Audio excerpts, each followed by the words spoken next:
And now time is running out. And now time is running out. 예, 이 노래는 뮤즈의 Time is running out이라고 하는 엄청 옛날 노래입니다. 시간이 없어 라는 뜻이죠. 이 노래는 자신에게 주어진 시간이 끝을 향해 달려가는 벼랑 끝의 절박함을 노래하는 노래입니다. 그리고 오늘 우리가 살펴볼 사무엘하 3장부터 5장까지의 이야기를 보면 정확히 이 노래 가사처럼 자신들의 시간이 다 끝나가고 있음을 뼈저리게 느끼는 사람들이 나옵니다. 누구일까요? 바로 하나님이 버리신 가짜 왕국, 인간의 요구로 세워진 왕인 사울의 집안들입니다. 성경은 3장 1절에서 이렇게 먼저 말합니다. 사울의 집은 점점 약하여 가고 다윗의 집은 점점 강하여 가니라 라고 말합니다. 결국에 인간의 잔머리와 힘으로 버텨보려고 했던 사울 왕국의 카운트다운이 마침내 점점 더 시간이 없어지게 됩니다. 권력을 쥐고 흔들던 아브넬이 죽고 허수아비 왕 이스보셋마저 암살당하며 가짜들의 시간이 끝이 납니다. 그리고 마침내 하나님의 언약을 붙든 진짜 왕 다윗이 온 이스라엘의 통일 왕으로 우뚝 서게 됩니다. 인간의 헛된 왕국은 무너지고 영원한 하나님 나라의 수도 예루살렘이 세워지는 이야기를 함께 살펴봅시다. 사무엘하 3장에서는 사울이 죽은 후 사울의 집안과 다윗의 집안 사이에 긴 전쟁이 이어집니다. 하지만 대세는 이미 다윗에게 기울고 있었죠. 시간이 지나면 지날수록 다윗의 전쟁이 유리해집니다. 이런 상황에서 사울 진영의 실제 권력자였던 군사령관 아브넬은 허수아비 왕 이스보셋과 갈등이 일어납니다. 따라서 화가 난 아브넬은 이스라엘 전체를 다윗에게 넘기겠다고 결심합니다. 그는 다윗을 찾아가 평화 조약을 맺고 돌아갑니다. 그런데 전쟁터에서 돌아온 다윗의 장군인 요압이 이 소식을 듣고 분노합니다. 그가 이렇게 화를 내는 이유는 과거 전쟁에서 아브넬에게 자기 동생 아사헬을 잃었기 때문입니다. 따라서 요압은 몰래 전령을 보내서 아브넬을 다시 불러들인 뒤 성문 안에서 조용히 그의 배를 찔러 암살해버립니다. 이 소식을 들은 다윗은 요압을 저주하며 아브넬의 장례식에서 옷을 찢고 소리 높여 애통해야 합니다.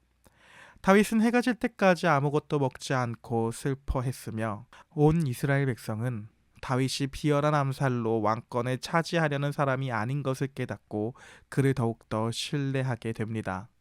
4장에서는 이스보셋의 허망한 죽음과 다윗의 공의가 나옵니다. 든든한 기둥이었던 아브넬이 죽었다는 소식에 사울의 아들 이스보셋은 완전히 멘탈이 붕괴됩니다. 이제 사울 왕조의 시간이 정말로 끝나게 되는 것입니다. 이때 이스보셋의 군 지휘관이었던 바나와 레갑이라는 두 사람이 배신을 결심합니다. 그들은 한낮에 이스보셋이 침상에서 낮잠을 자고 있을 때 몰래 들어가 자기들의 왕을 찔러 죽이고 그 머리를 베어 다윗에게 가져갑니다. 그들은 다윗에게 칭찬을 받을 줄 알고 상을 받을 줄 알았던 것입니다. 하지만 다윗은 어떤 행동을 보일까요? 분노했습니다. 악인들이 죄 없는 사람을 그의 침상 위에서 죽였다라고 말합니다. 다윗은 왕위라고 하는 목적을 위해 비열한 수단을 정당화하지 않았습니다. 따라서 다윗은 곧바로 그 두 암살자를 처형해버리고 이스보셋의 머리를 정중하게 묻어줍니다. 이제 5장에서는 온 이스라엘의 왕이 된 다윗에 대한 이야기가 나옵니다. 그리고 예루살렘에 대한 이야기가 여기서 나옵니다. 결국 사울의 집안은 완전히 무너졌습니다. 마침내 이스라엘의 모든 지파의 장로들이 헤브론에 있는 다윗에게 몰려옵니다. 그리고 과거에 하나님이 하셨던 약속을 고백합니다. 여호와께서 왕에게 말씀하시기를 너가 내 백성 이스라엘의 목자가 되며 주권자가 되리라 하셨나이다 라고 합니다. 그러면서 드디어 다윗이 30살의 나이로 30세의 나이로 온 이스라엘의 통일 왕으로 등극하게 됩니다. 왕이 된 다윗은 가장 먼저 아무도 함락시키지 못했던 철벽 요새 여부스 사람들의 시온 산성을 공격합니다. 여부스 사람들은 다리 저는 사람이나 맹인이라도 너를 막을 수 있다며 조롱합니다. 그러나 다윗은 보란듯이 이 성을 점령하고 이곳을 다윗성, 즉 예루살렘이라고 부르며 이스라엘의 수도로 삼습니다.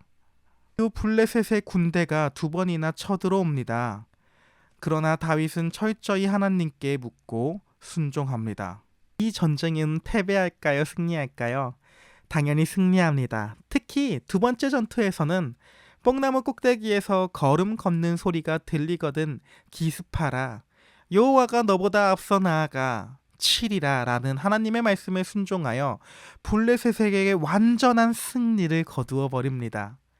참된 왕, 하나님이 세운 왕의 통치가 마침내 시작되는 것을 볼 수 있습니다.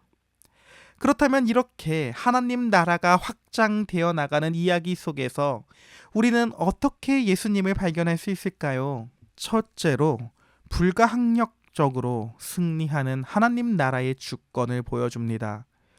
사무엘하 3장 1절은 사울의 집은 약해지고 다윗의 집은 강해진다고 말하고 있습니다. 바나, 레갑, 요압 같은 인간들의 잔인한 꼼수나 음모들이 난무했지만 하나님은 그 모든 혼돈을 뚫고 결국 하나님의 뜻과 하나님의 계획대로 다윗을 왕으로 세우셨습니다. 이와 같은 모든 성경의 이야기는 하나님의 주권을 보여줍니다. 마찬가지로 사탄은 예수님을 십자가 못 박아 죽이며 승리한 줄 알았습니다. 그러나 하나님은 이 패배와 같아 보이는 이 현실 가운데에 정말로 죄로 가득한 이 현실 가운데에 어떻게 일하셨나요? 십자가라고 하는 그 죽음을 통해 그 죽음 가운데에 부활시킴으로 오히려 사탄의 머리를 깨뜨리셨습니다. 인간의 반역과 세상의 저항에도 불구하고 다윗의 자손 예수 그리스도의 나라는 결국 승리하며 지금도 이 하나님의 나라는 영원히 확장될 것입니다. 둘째로 자기 백성을 살리시는 참된 목자이신 예수 그리스도입니다. 사무엘하 5장에서 이스라엘 백성들은 다윗을 왕으로 세우면서 부른 호칭은 목자였습니다.